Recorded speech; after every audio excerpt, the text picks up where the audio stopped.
Last summer, I moved into a new house with my wife. We bought it for a pretty good price, and the house was ready to move in and didn't need any kind of work. One of my favorite things about it was the big yard that we got with it. We were a little more out in the country, but had over 5 acres of land, including a decent-sized woods in our backyard. We knew that we could get deer in our yard quite a bit, and possibly other animals like foxes or bears as well. On just our 3rd night living there, we went out into the little patio area behind our house, and my wife and I were sitting out as the sun set. Eventually, it became completely dark out, and we turned our light on that we had back there that shined towards the woods. We started to hear a noise coming from the woods when we did. The entrance was about 100 feet away. We saw some tree branches moving and expected to see an animal run by. But then a man started to walk out from the woods. He looked like some random guy, and he just stood there looking at us. We both stared at the man for a while, and eventually I yelled out to him asking who he was. He kept standing there staring at us though. I decided that it would be best to tell him he was on private property and he needed to leave, but when I did, the man didn't seem to care. He just kept standing there, and eventually, he slowly walked back into the woods. I thought he was finally leaving, and when we didn't see him again for a few minutes, we went back inside for the night. I don't think the man came back at all that night. But the very next night, we were both inside the house when I passed by one of the windows in the kitchen and noticed that the same man appeared to be in the entrance of our woods again.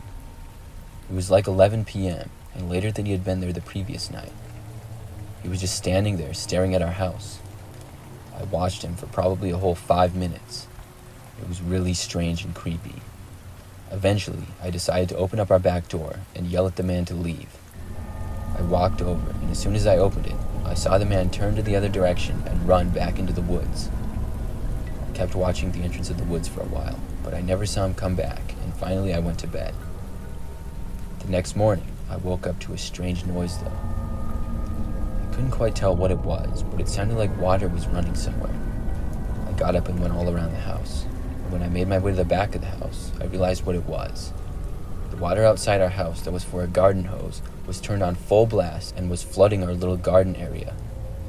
Thankfully, we didn't really have anything planted there yet, but someone had turned it on in the night, and I thought it was probably the guy that kept walking in our yard. I didn't really know what I could do though.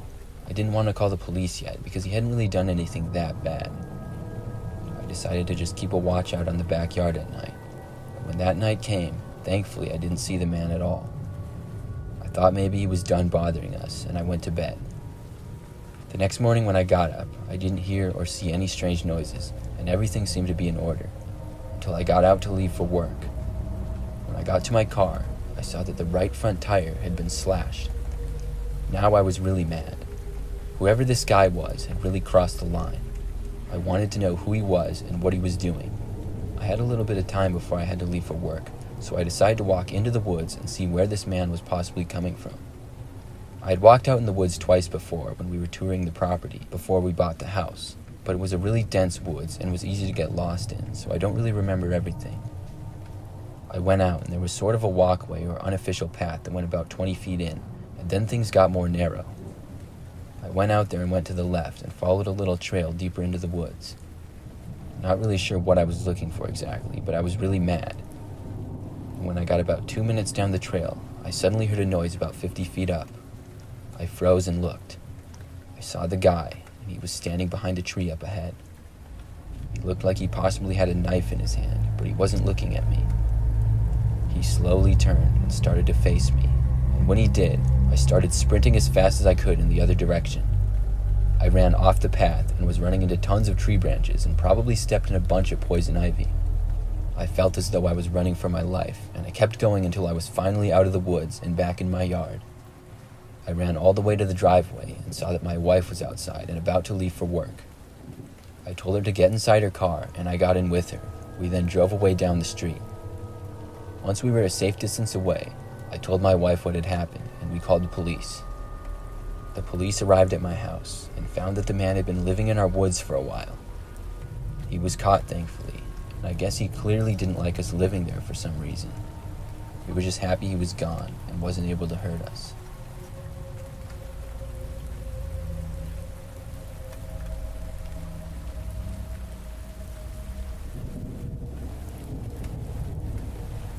I travel a lot for work and have to move from one city to another quite often.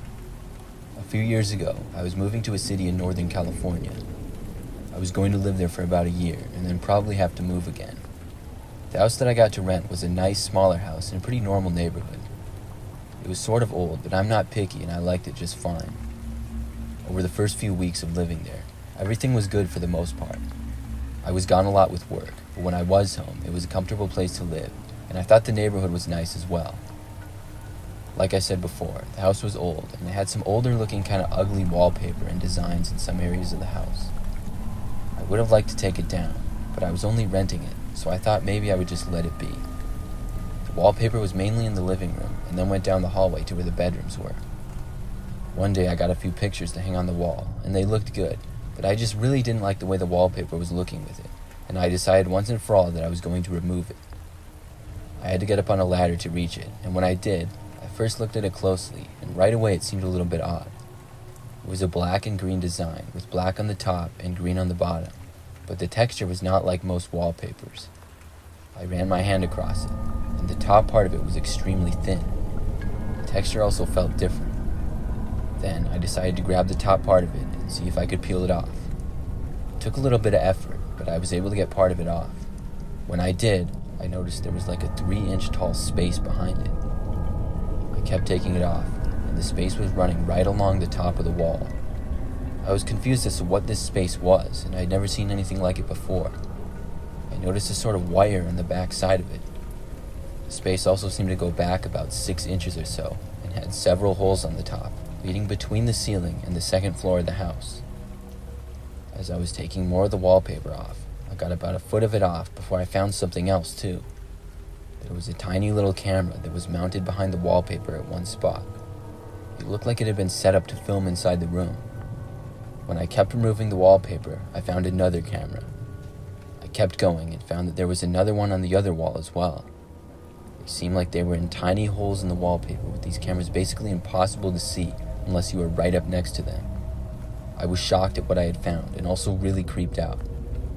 I wasn't sure at that point if someone who had lived there in the past had done this or if my landlord had set them up. If he did, he was a real creep, but either way, I didn't feel comfortable at all with them being there, and the fact that the cameras were plugged in made it even more creepy to me. I didn't really know what to do, but for the time being, I decided to unplug all the cameras I found and put them in a box so they couldn't record anymore. I was sort of paranoid to move around the rest of the house now, because I was afraid that there were possible cameras everywhere. I decided that the next morning I would call my landlord and tell him about it. That night, I fell asleep easy, but it wasn't too much later that I woke up. The first thing I heard after being awake was the sound of my front door opening. I looked around and saw that it was dark outside still. A really bad feeling came over me. I knew I had locked my door at night, so I wasn't sure what was going on. I listened and heard someone walking around downstairs. I waited in my room for a while to hear if they would go away or what they would do. I heard them for a little bit, and then I stopped hearing any kind of noises at all. I thought maybe they had left, so I slowly exited my room. And as quietly as I could, I walked down the hall and down the stairs. After I had gotten to the bottom of the stairs, I could now see that around the corner, my landlord was inside my house. His name was Dave, and his back was facing me, so I don't think he saw me at all. I quickly went to the back of the house and left through the back door in the kitchen. Once I had made it back to my car that I had parked on the street, I called the police on Dave. Then I drove to my coworker's house, who I had become good friends with. I ended up having to go back to the house later to talk with police, and when I did, they told me they had caught Dave, and when they found him, he was inside my bedroom. That really gave me the creeps, and I'm glad I was able to leave when I did. The cameras were all his, and he had set them up himself. I guess when they all turned off, he came back to my house that night with a key that he had. It was a really creepy situation.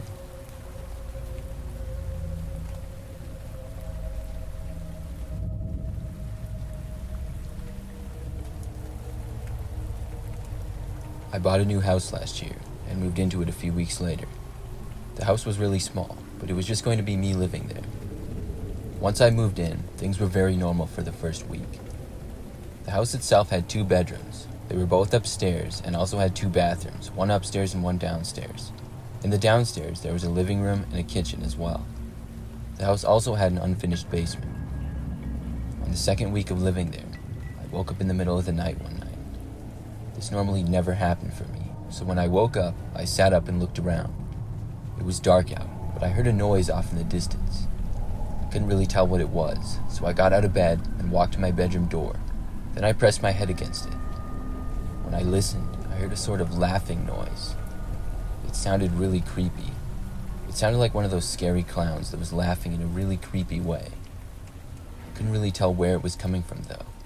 I thought it might be from outside. When I left my bedroom, though, and started down the stairs, it sounded like it was coming from inside my house. All of a sudden, I was really scared. I followed the noise, slowly walking through my house, trying to be as quiet as I could. I was wondering what it could possibly be. I got all the way to the entrance of the door leading down to the basement, and realized that's where the creepy laugh was coming from. The door was open about a foot. I looked through it, and it was pitch black down there.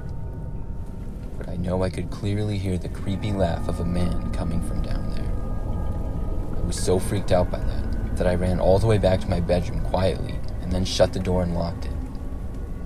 I stood there against the door, hearing the laughing noise, but I felt unable to move. I really didn't know what to do.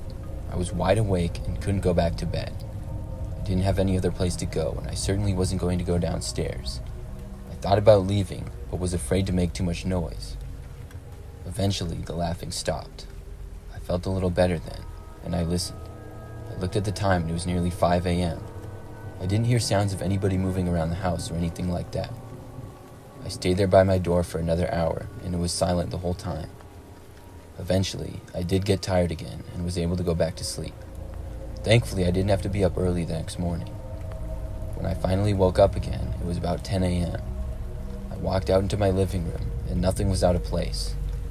I slowly went around my whole house, and everything was fine. I didn't see anybody or anything different. Finally, I decided to go into the basement. I was pretty scared to do this, but I knew I had to. I went down the stairs and then turned on the light. It was a dim light and didn't help much, but I could see around. Since I had just recently moved in there, I hadn't gone in the basement much, and I hadn't put anything down there at all. I looked around, and the whole place was empty, and nobody was there. Except in the middle, on the ceiling, there was one red balloon with a ribbon attached going down.